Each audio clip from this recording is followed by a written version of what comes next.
want to tell you a story about how I got married.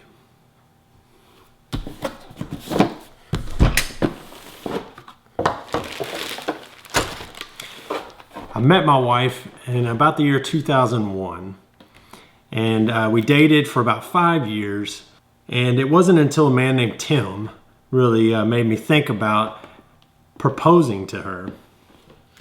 He said, what are you waiting for? Why aren't you just going to pop the question to this girl? I said, well, I just don't really have the money. I'm waiting to have more money. And he said, well, if that's what you're waiting for, then you're never going to ask her. It's pretty solid advice. I appreciate that, Tim.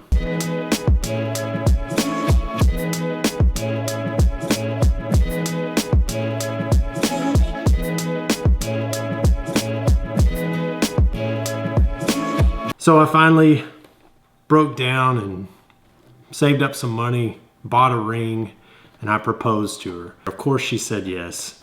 And within 6 months, we were married.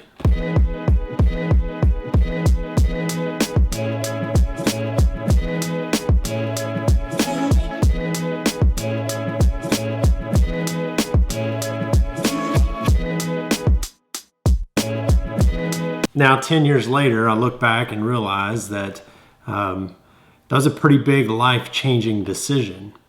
I wouldn't necessarily say that I saw God acting in my life. I was a godly person, but I never really thought to ask him, is this the woman I should be marrying, or should I be marrying? I never really felt the call to the priesthood, so I always felt a leaning towards the married life. These are questions we need to ask God. Should I marry? Should I marry this person? And whether we realize it or not, he's guiding us.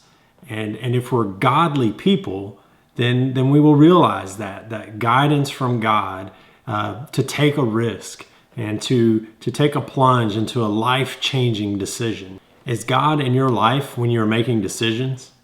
Because if he is, you'll feel his guidance when you take that risk. Let God direct you.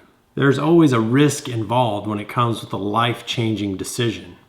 But the risk is always easier if you're a godly person. I guess the moral of this story is you have to have God in your life first before you make these big decisions. It takes the scare out of everything.